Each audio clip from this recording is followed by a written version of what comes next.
சிறிய இடைவெளிக்கு பிறகு மீண்டும் கிஸ்கால் டிஎம்டி கம்பிகள் வழங்கும் கேள்வி நேரம் நிகழ்ச்சிக்கு உங்களை மிகுந்த அன்போடு வரவேற்கின்றேன். மாற்று அணியால் யாருக்கு லாபம் என்ற தளத்தில் விவாதித்துக் கொண்டிருக்கின்றோம். திருபாலு அடிப்படையில் வைக்கக்கூடிய வாதம் நீங்கள் தொடர்ந்து அதை மறுத்துக் கொண்டிருக்கிறீர்கள். இருந்தாலும் அந்த கேள்வியோடு தான் தொடங்க வேண்டியிருக்குது. ஒப்பீட்டளவில் நான் கேள்வி எப்படி மாற்றிக்கிறேன், ஒப்பீட்டளவில் வட மாவட்டங்களை விட தென் மாவட்டங்களில் சற்றே இன்னும் வலிமையாக இல்லை பாமக அப்படிங்கிற மாதிரி வச்சுக்கலாம். அப்படி ஒரு குரலை வைக்கக்கூடிய நிலையில் இங்கே இருக்கக்கூடிய 5 கட்சிகள், இப்போ நீங்கள் அது மதிமுக இருக்கலாம், விடுதலை சிறுத்தைகள், 2 இடதுசாரிகள், கட்டமைப்பு ரீதியாக அமைப்பு ரீதியாக தொழிற்சங்கங்கள், இது போன்ற விஷயங்களின் மூலமாக தமிழ்நாடு முழுவதும் பரவலாக இருக்கக்கூடிய கட்சி மனிதநேய மக்கள் கட்சி, பரவலாக இருக்கக்கூடிய இஸ்லாமியர்கள் ஆதரவு அவர்களுக்கு, இந்த மாதிரி ஒரு தமிழ்நாடு முழுவதும் வாக்கு வங்கி சதவீதத்தின் அடிப்படையில் 5 கட்சியினுடைய வாக்கு சதவீதத்தையும் கூட்டினால் இந்த மாதிரியான பல விஷயங்களையும் சேர்த்து பார்க்கின்ற பொழுது இந்த மாற்று அப்படிங்கிறதுல இந்த 5 பேரும் சேர்ந்து மாற்று அணியாகவே தேர்தலில் போட்டியிட்டால் உங்களுடைய மாற்றுக்கு போட்டியாக இருப்பார்கள் அப்படிங்கிறத எப்படி உங்களால் மறுக்க முடியும்? அண்ணன் அவர்கள் திமுக அதிமுக விட்டுருங்க, உங்களுக்கான மாற்றுக்கு அவர் சொன்னார் விடுதலை சிறுத்தை வருவதற்கு வாய்ப்பு இருக்குன்னு சொன்னார். நீங்கள் ஒரு கேள்வி அவர்கிட்ட வச்சிங்க, நீங்கள் கண்டிப்பாக செல்ல மாட்டீர்களா என்று கேள்வி எழுப்பும்போது சகோதரர் அவர்கள் கூட்டணிக்கு யார் ஒத்துழைத்தாலும் நாங்கள் செல்வோம் என்று சொல்லக்கூடிய இந்த சூழ்நிலையில் பாட்டாளி மக்கள் கட்சிக்கு நிகராக ஒரு அணி அமைத்து அரசியல் களம் காணக்கூடிய வாய்ப்பு என்பது திமுக அண்ணா திமுகவுக்குத்தான் தற்பொழுது இருப்பதாக நான் உணர்கிறேன். ஒருவேளை இந்த இயக்கம் ஒரு அரசியல் இயக்கமாக கூட்டு இயக்கமாக வந்தால் அது அவர்கள் எடுக்கக்கூடிய ஒரு நல்ல முடிவாக இருக்கும். காரணம், இது கடைசியாக திமுகவை சார்ந்து செல்வதற்காக நடத்தக்கூடிய ஒரு நாடகம் போன்று எங்களை போன்றவர்களுக்கு தோன்றுகிறது.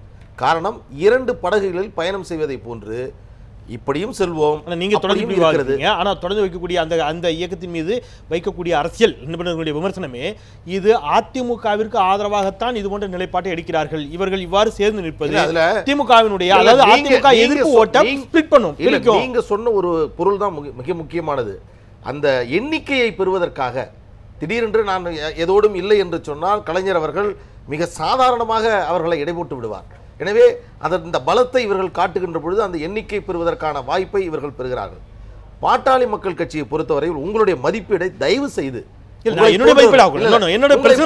உங்களை போன்றவர்களை மதிப்பீடை தயவு செய்து மாற்றிக்கொள்ள வேண்டும் என்று நாங்கள் விரும்புகிறோம். காரணம், பிப்ரவரி மாதம் 15ஆம் தேதி சேலம் மாநாட்டில் முதலமைச்சர் வேட்பாளர் அன்புமணி ராமதாஸ் என்று சொன்னதற்கு பிறகு இந்த காலகட்டம் வரை ஏற்பட்டிருக்கக்கூடிய அரசியல் மாற்றங்களை சற்று நீங்கள் சிந்தித்து பார்க்க வேண்டும்.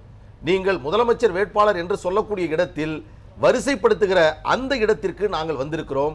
பாமக கட்டாயம் திமுக அண்ணா திமுகவோடு செல்லாது என்று சொல்லக்கூடிய மனநிலையை உருவாக்கி இருக்கிறோம். ஏன் இவர்களுக்கு ஒரு வாய்ப்பு தரக்கூடாது என்ற சிந்தனை இன்றைக்கு மக்கள் மத்தியில் உருவாகி இருக்கிறது. என்னுடைய கேள்வி என்பது நான் அதான் திருப்பி வைக்கிறேன். அடிப்படையாக 5 கட்சிகள் பிரதான இயக்கங்களாக பாமக நீங்கள் தனித்து இன்றைக்கு தேதியில் பாமக மட்டும் அப்படிங்கிறீங்க. அவங்க ஒரு 5 கட்சிகளுடைய கூட்டணியாக இருக்கின்ற பொழுது இந்த மாற்று என்ற பார்வைக்கு ஒருவேளை மக்கள் தள்ளப்பட்டால், உங்களுடைய எண்ணத்தின் அடிப்படையில் திமுக அதிமுகவிற்கு மாற்றாக ஒரு புதிய அரசு வேண்டும் என்ற எண்ணத்திற்கு மக்கள் தள்ளப்பட்டால் அந்த மாற்றாக உங்களை விட அவர்களுக்கு அதிக வாய்ப்பு இருக்கிறது என்று கூடுமா? தெளிவான சிந்தனையை முன்னெடுக்க வேண்டும். முதலில் யார் முதலமைச்சர் வேட்பாளர், யார் இந்த அணியை வழிநடத்த போகிறார்கள், எங்களுடைய கொள்கை என்ன, எங்களுடைய எதிரிகள் யார், இதை முதலில் அறிவித்தால் மட்டும்தான் மக்களுடைய நம்பிக்கையை நாம் பெற முடியும். இன்றைக்கு இவர்கள் சொல்லுகிறார்கள் பாஜக என்பது மதவாத கட்சி என்று சொல்லக்கூடிய சகோதரர், முஸ்லிம் லீக் என்ன கட்சி, இன்றைக்கு எங்களை ஜாதி கட்சி என்று சொல்லக்கூடிய இவர்கள் எந்த கட்சி? இது அரசியல் ரீதியாக இருக்கக்கூடிய விமர்சனங்கள். நான் இதற்குள் செல்ல விரும்பவில்லை. என்னை பொறுத்தவரையில் நான் சொல்லக்கூடிய செய்தி என்னவென்றால், தமிழக மக்கள் கடைசி கட்டம் வரை இந்த அரசியல் பேரம் யாருக்கு என்ன எத்தனை சீட் என்று சொல்லக்கூடிய கடைசியில் அந்த வேட்புமனு தாக்கல் செய்கின்ற நாள் வரை இந்த இழுபறியை நிலைமையை பயன்படுத்தி கொண்டு 2 இயக்கங்கள் மாறி மாறி தமிழ்நாட்டை ஆட்சி செய்கிறார்கள். அதற்கு முற்றுப்புள்ளி வைக்க வேண்டும் என்பதற்காகத்தான் மிக தெளிவாக ஒரே ஒரு செய்தியை சொல்லி முடிக்கிறார். பாட்டாளி மக்கள் கட்சியை பொறுத்தவரையில் வந்தால் உங்களோடு, வராவிட்டால் தனியாக, எதிர்த்தால் உங்களையும், இந்த தத்துவத்தோடு இந்த அரசியலை திருவண்ணி 5 கட்சிகளுக்கும் ஒரு பொது எதிரி, அதாவது தெளிவான திட்டமிடல் இல்லை, யார் தலைவர் என்பதில்லை, 5 பேரும் தலைவர் என்று வைகோ சொல்லிக் கொண்டிருக்கிறார். அது ஒருவரும் இருக்கட்டும். முதலமைச்சர் வேட்பாளர் முன்னிறுத்தப்பட வேண்டிய தேவை இருக்குது, அது இல்லை அப்படிங்கிறாரு. அது முன்னிறுத்தப்படணும் அப்படிங்கிறது நம்முடைய அரசியல் சாசன சட்டத்தின்படி அது முன்னிறுத்தப்படக்கூடிய தேவை இங்கே இல்லை. இருந்தாலும் மக்கள் சமூகத்தில் இங்கே தேர்தல் களம் அவ்வாறு தான் அமைக்கப்பட்டிருக்கிறது. அது ஒரு பிரதான சிக்கலாக இந்த அணிக்கு இருக்குங்கிறத தாண்டி மிக பிரதான சிக்கலாக 5 பேருக்குள்ளேயுமே இந்த 5 கட்சிகளுக்குள்ளேயுமே ஒரு ஒருமித்த கருத்து இல்லையோ. ஏன்னா நீங்கள் திமுகவை ஈழ விவகாரத்தில் திமுகவும் துரோகம் செய்துவிட்டது என்று ஒருபொழுதும் உங்களால் சொல்ல இயலாது. சொன்னால் உங்களையும் நீங்கள் சேர்த்து சொல்கிற மாதிரி வரும். ஏன்னா அந்த நேரத்தில் நீங்கள் அவர்களோடு கூட்டணியில் இருந்தீர்கள். ஆனால் மதிமுக திமுகவையும் பாமகவையும் சேர்த்து சொல்கிறார் வைகோ. திமுக பாமக இரண்டுமே ஈழ விவகாரத்தில் துரோகம் செய்து விட்டது அப்படிங்கிறார். இந்த கருத்தை உங்களால் ஏற்றுக்க முடியுமா? இல்லை, அதாவது என்னன்னா ஒவ்வொரு கட்சிக்கும் பாமக விட்டுருங்க, நீங்கள் திமுகவை மட்டும். அதை தான் சொல்கிறேன் நான்.